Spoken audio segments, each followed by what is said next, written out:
Anderson County. This is Councilman Brett Sanders recapping February the 1st, 2022's council meeting.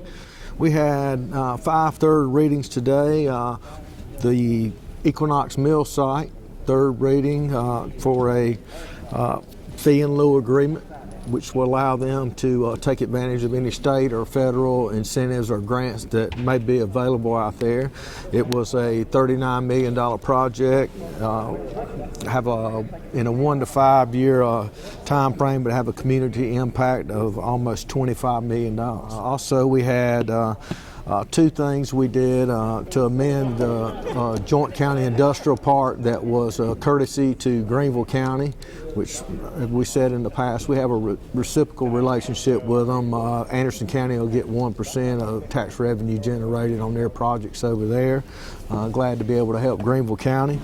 We also had to enlarge the Joint County Industrial Park for Old Dominion Freight, which is going to spend $8.65 million, create 27 new jobs at an average pay of $28.45 per hour, with a 1 year community impact, or first year community impact of $4.1 million.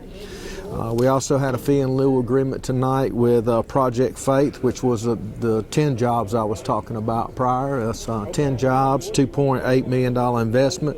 It's a local family-owned business here in town. Glad to see them expanding. It'll have a $5 million first-year community impact on Anderson County. We also tonight, final third reading thing that we covered tonight was the redistricting of the council districts, and that's done so that with the growth in certain areas that really basically it kind of averages out to about 29 to 30,000 citizens per council district. So third reading, that was done. Some people stayed the same, some lost a few areas, some gained some areas. So that was complete. Also tonight for second reading, we had an amendment to increase the Joint County Industrial Park, another project for Greenville County that we were glad to be able to assist them with. And we also had a second reading tonight on amending our code of ordinances for the Planning Commission. Projects in the past could just keep coming back to the Planning Commission. Now, if a project fails through to pass the Planning Commission in the first 2 times, it will now be a 6-month cool-off period for them to redesign the project and come back before the Planning Commission.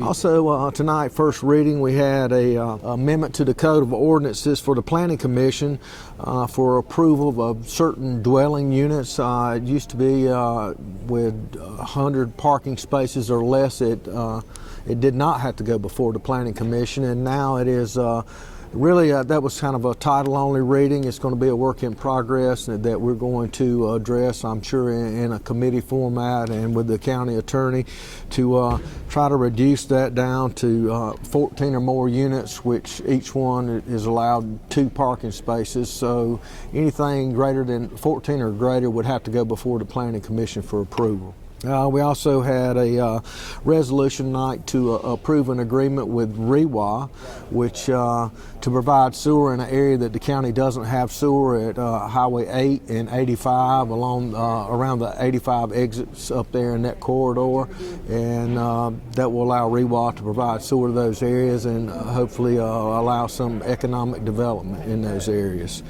And then we had some just normal stuff. We had some bid approval on some sewer projects that actually came before the Planning Committee that was done through government funding, ARPA money, and also a bid to repair some roof damage on 1428, the old TTI building where the county has county offices in now.